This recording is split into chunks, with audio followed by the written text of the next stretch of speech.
A continuación, yo voy a presentar al doctor Mario Calvo Gil, ¿ya? Que es médico pediatra, especialista en enfermedades respiratorias infantiles, neumólogo pediatra y alergólogo infantil, profesor emérito de la Universidad Austral de Chile, miembro correspondiente a la Academia Chilena de Medicina y expresidente de la Sociedad Chilena de Enfermedades Respiratorias. ¿Ya? A continuación, él nos va a presentar el síndrome bronquial obstructivo y COVID-19. Adelante, doctor. Muchas gracias. Bueno, muy buenas tardes. Muchas gracias, Viviana, por la presentación. Muchas gracias al comité organizador de este Congreso Chileno de Medicina Familiar.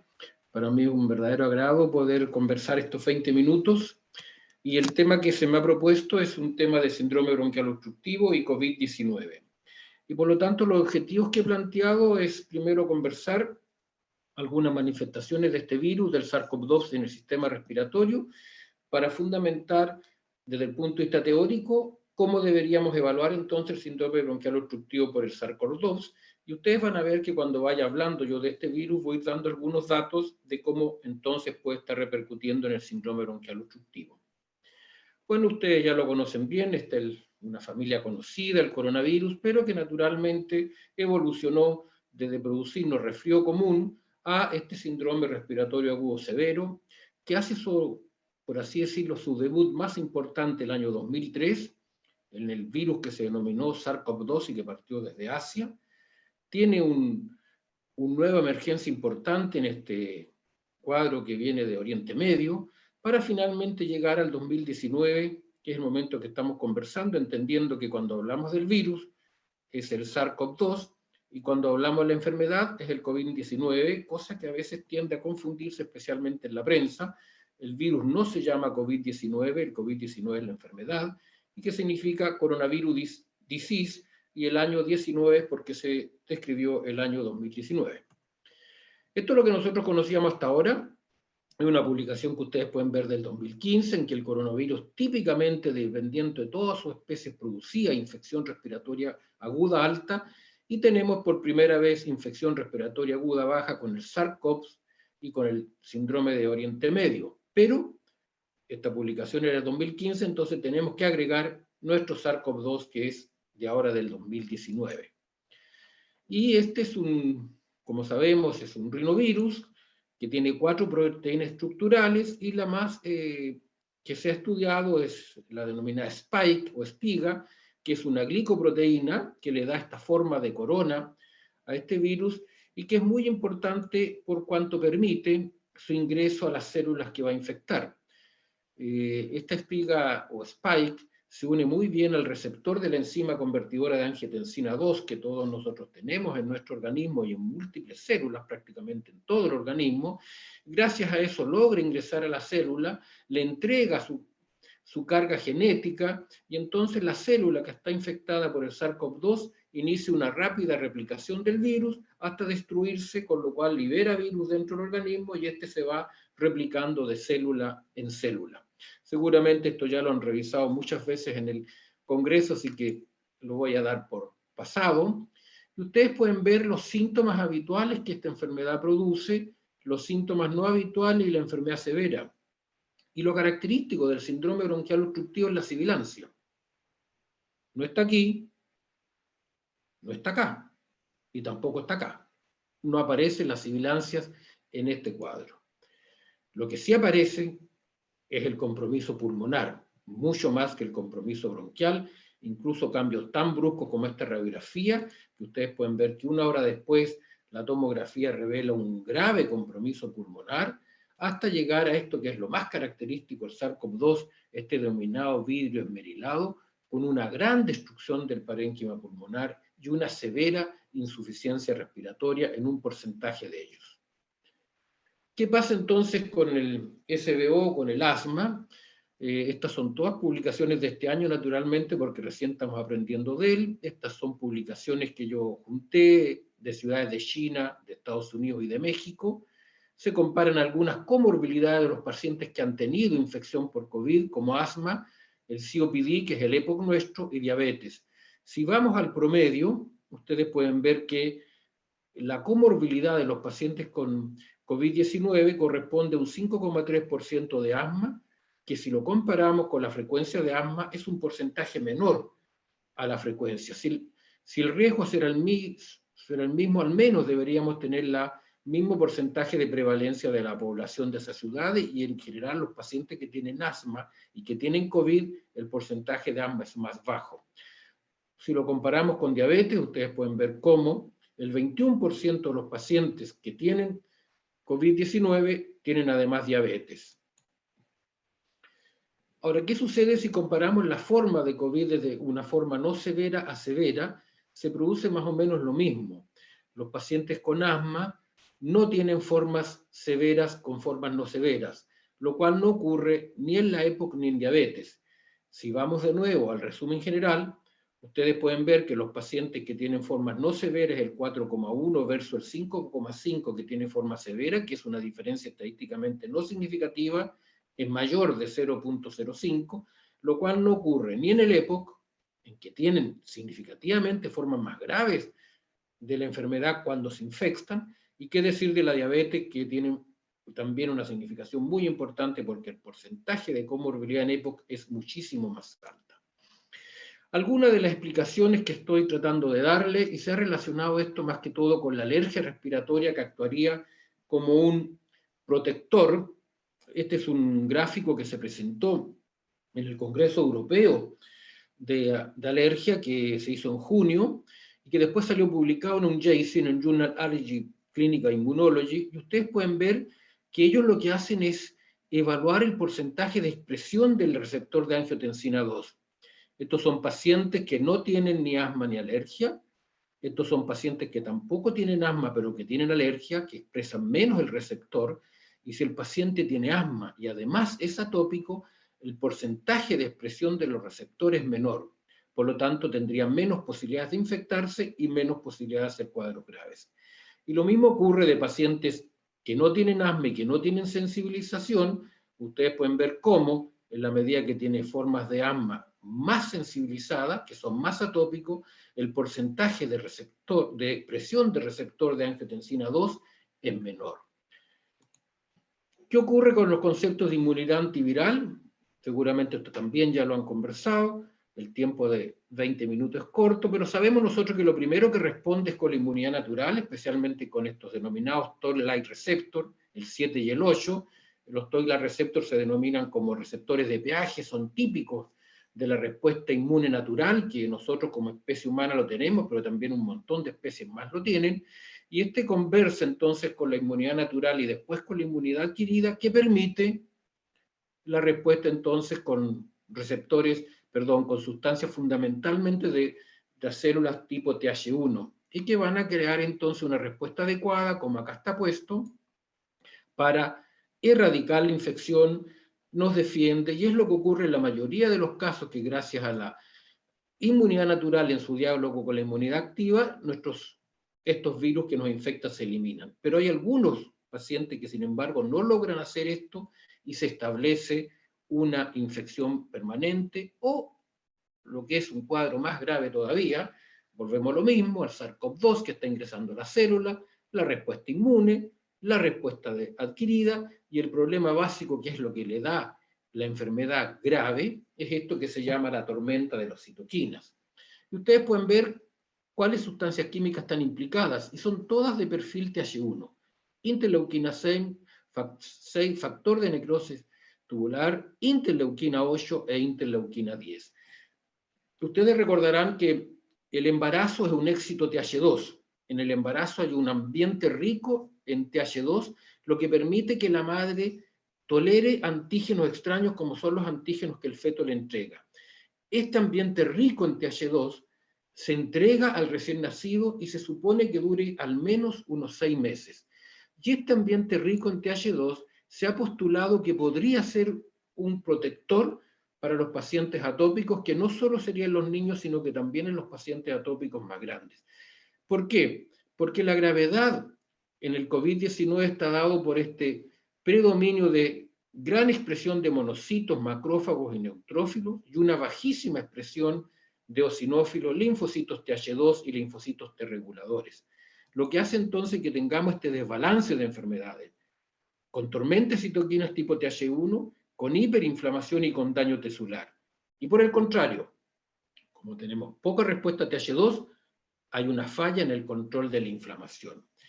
Quizás si esto podría verse un poquito mejor en esta diapositiva, todas estas son diapositivas recientes, como les comento recién, son publicaciones recientes, en que en el paciente atópico, al enviar un ambiente rico en TH2, este mecanismo actuaría regulando la respuesta TH1 y por lo tanto tendríamos menos tormenta de citoquina y menos posibilidad de tener COVID grave. Si a eso le agregamos que los pacientes atópicos con un ambiente rico TH2 tendrían menos expresión de receptores de angiotensina 2, haría también menos posibilidades de infección.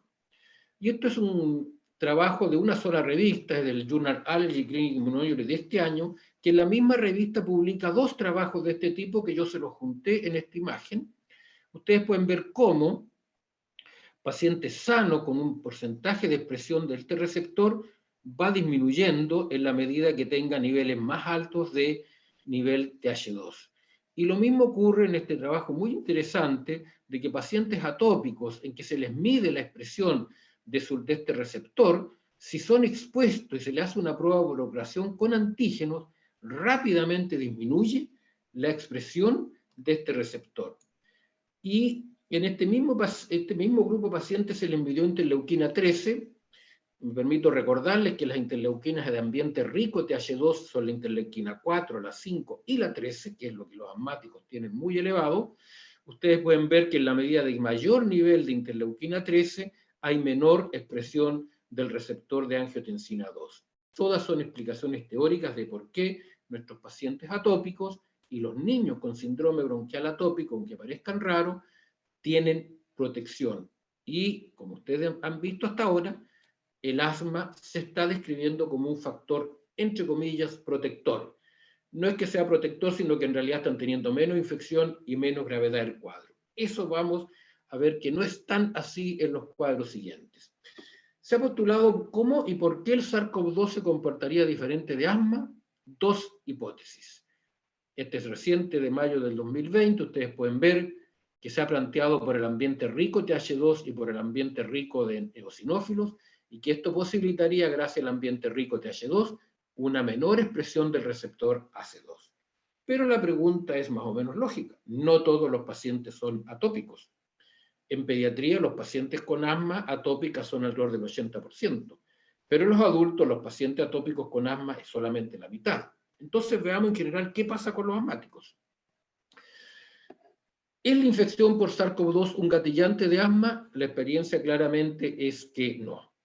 Los pacientes con cuadros virales y alérgicos tienen una respuesta rica en TH2. Como hemos dicho, el SARS-CoV-2 produce un ambiente rico en TH1 y por lo tanto, hasta la fecha, 1 de octubre del 2020, porque estos conceptos han ido cambiando, el SARS-CoV-2 no es un gatillante ni para asma, ni para crisis obstructiva, ni para cuadros bronquiales obstructivos del lactante.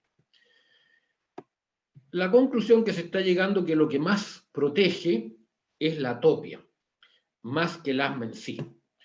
Este es un trabajo muy interesante, es de julio, 1043 casos de COVID-19 en que el 24,6% de ellos era atópico y se compara con el 75,4% restante que no era atópico. ¿Y qué vieron? Que los pacientes que tenían rinitis alérgica tenían menor número y duración de la hospitalización y menor duración de la intubación. En dermatitis atópica, un cuadro atópico que no tiene relación con el aparato respiratorio, también tenía menor número y duración de la hospitalización.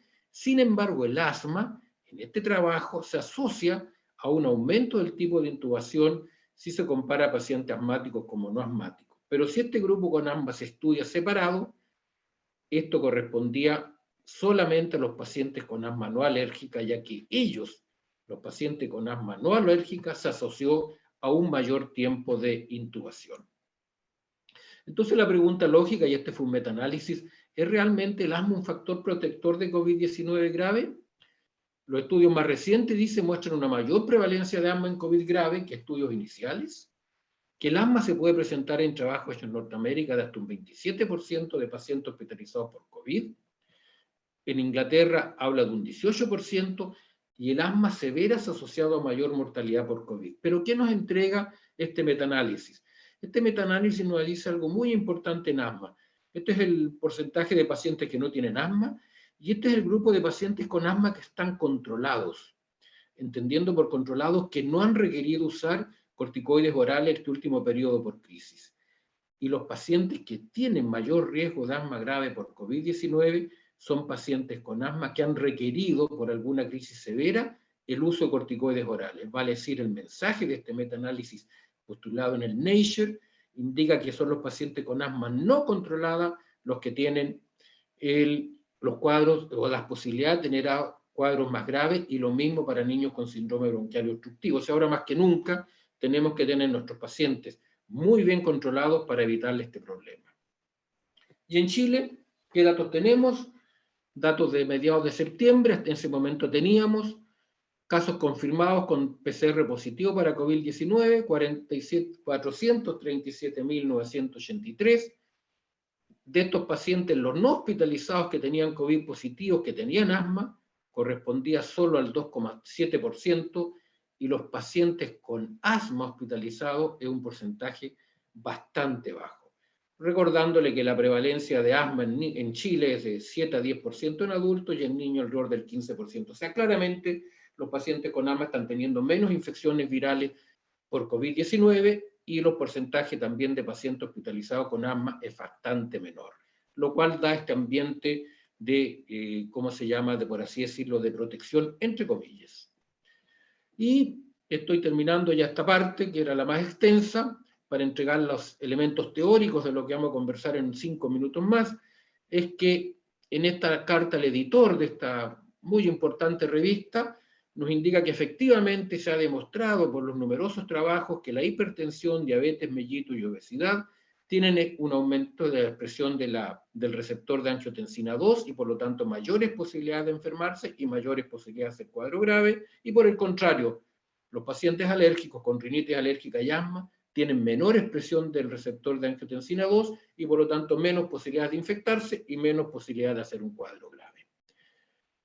¿Qué pasa con las interacciones farmacológicas entre los medicamentos empleados y los que nosotros usamos en los niños con síndrome bronquial obstructivo? Esto está publicado en la GEMA, en la Guía Española de Manejo de Asma, que salió publicado en el 2020, en marzo del 2020, y lo que nos dice es que no hay ningún riesgo entre todo este grupo de medicamentos que nosotros usamos en asma, broncodilatador y corticoides inhalados, no tienen ningún riesgo mayor por los medicamentos que se están usando contra el COVID, y que por lo tanto podemos usarlo con toda tranquilidad. Incluso productos un poco más específicos como son los corticoides orales o como son tratamientos biológicos, también podemos usarlo porque no tienen gran interacción con los medicamentos que tradicionalmente se están usando como prueba para el virus SARS-CoV-2. Entonces, ¿trataremos distinto el SBO por el SARS-CoV-2? Bueno, el primer mensaje es que ustedes pueden ver, esta es una publicación del 2019, prácticamente no ha cambiado en nada con publicaciones de hace 20 años atrás. Lejos, el top one sigue siendo el rinovirus como el principal desencadenante de los cuadros bronquiales obstructivos, y seguidos por el virus respiratorio sincicial. Y este porcentaje bajito de coronavirus de 2 a 5% no es el SARS-CoV-2, ya que el 2019 todavía no aparecía, sino que son los coronavirus tradicionales, que igual producen principalmente infecciones respiratorias altas y muy pocas veces cuadros bronquiales obstructivos. Los cuadros virales que producen exacerbaciones de asma, de nuevo está planteado lo mismo, y ustedes pueden ver que la familia de los coronavirus está acá, pero muy bajito y con muy poca importancia. ¿Cuál es la realidad nuestra? Este se ve bastante chiquitito, pero lo que yo veo es que ustedes son jóvenes todos, los que están escuchando, así que tienen buena vista. El 2019, datos de Santiago, pico enorme de influenza y parainfluenza, y aquí está el virus respiratorio sincicial, que también tuvo un gran pico. Nótese que las muestras que se analizan son 1000 muestras. Esto es del virus tradicional del 2020, las muestras llegan a 30. Y prácticamente los virus del invierno no están presentes. ¿Y qué ocurre? Que se produce el pic del coronavirus, se produce el confinamiento y nuestros clásicos virus desaparecen. Las consultas, que en el invierno es casi la mitad de las consultas en atención primaria, las enfermedades por cuadros similares a influenza llegaron máximo a un 4% en marzo.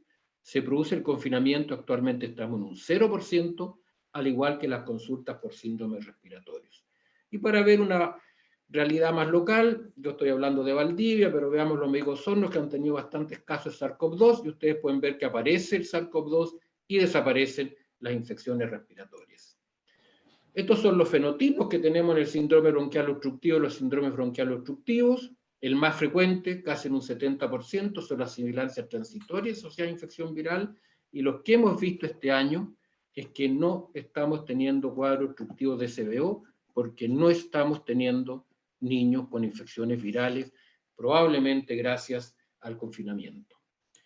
Y el otro grupo de niños importante que tenemos, que es casi el 30% restante de los síndromes bronquiales obstructivos, son los niños con atopia, que tienen antecedentes familiares de asma y que probablemente estos niños sí van a tener asma a los 6 años.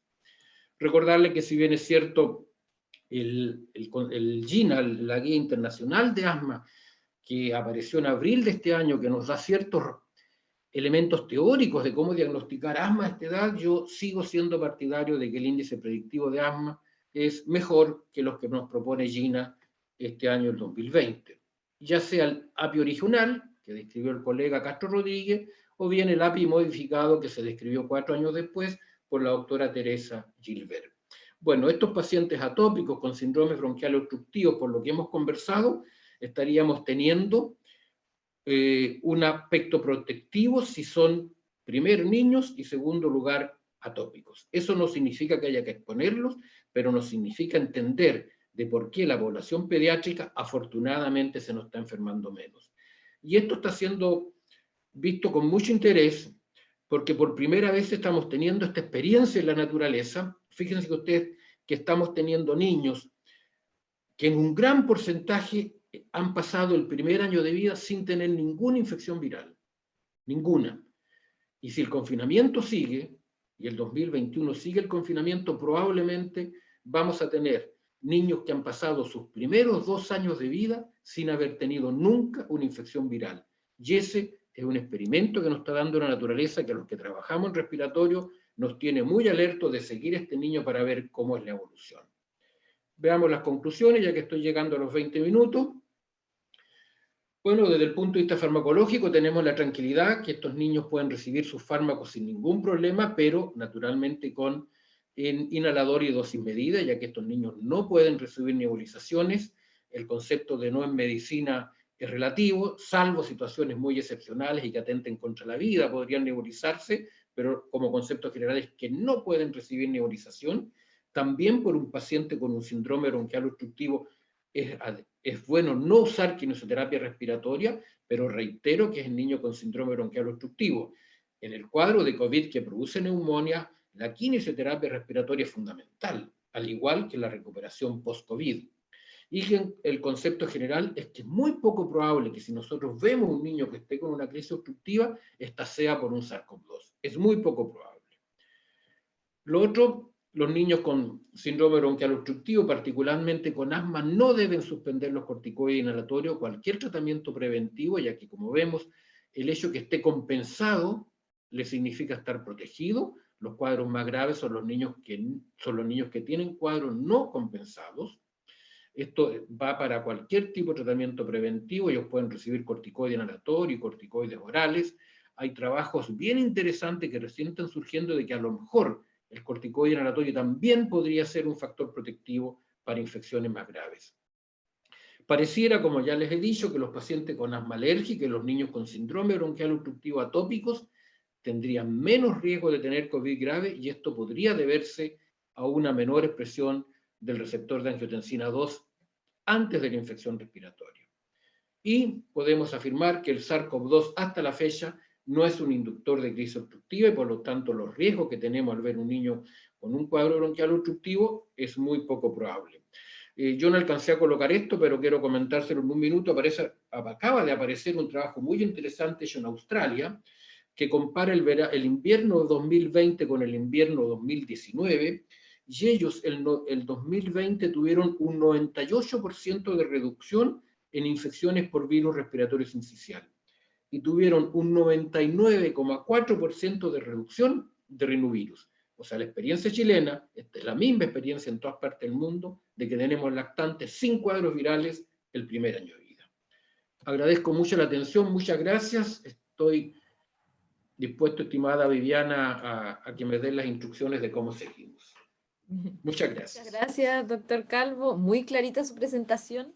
En el chat aquí estamos viendo si hay alguna pregunta. Vemos puras felicitaciones en realidad por la claridad de la presentación.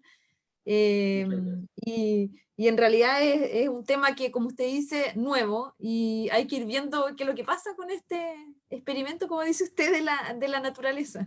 Ya, qué interesante el tema. No sé si hay alguna pregunta de los asistentes, porque veo aquí solo aplausos en realidad y felicitaciones. Muchas gracias. ¿Ya? Así que sí, muchas felicitaciones y todo eso. Doctor Calvo, le damos muchas gracias por haber participado con nosotros. Y en realidad es todo un tema y un desafío para nosotros de atención primaria, tratar de mantener a la gente bajo control a pesar de todo. Eso es importante para nosotros también, pues, de mantenerlo para evitar ahí cualquier otra exacerbación, ya que vemos que están más protegidos. Sí, ¿Ya? lo único que les pedimos nosotros es que traten de mantener el tratamiento de mantención permanente, porque evidentemente que las personas compensadas van a evolucionar mucho mejor, no solo los niños con SBO, sino que también con asma. Y realmente los felicito por el Congreso y espero que tengan mucho éxito. Muchas gracias, doctor. Muchas gracias. Había aquí sí una pregunta, a ver, en relación a este experimento que dijo de la naturaleza. ¿Cuál es su expectativa, doctor, respecto a lo que piensa usted que pudiera pasar con estos niños? Bueno, yo hace 2 semanas atrás expuse el tema de virus y asma en la celebración número 54 de la Asociación Argentina de Asma y Alergia de Córdoba. ¿Ah? Y un tema que conversamos fue justamente esto. Pero muy probablemente uno debería suponer que estos niños que no han hecho cuadros virales el primer año de vida van a tener mejor evolución de sus cuadros respiratorios y tener menos hiperreactividad bronquial a futuro. Ese uno podría decirlo en forma teórica.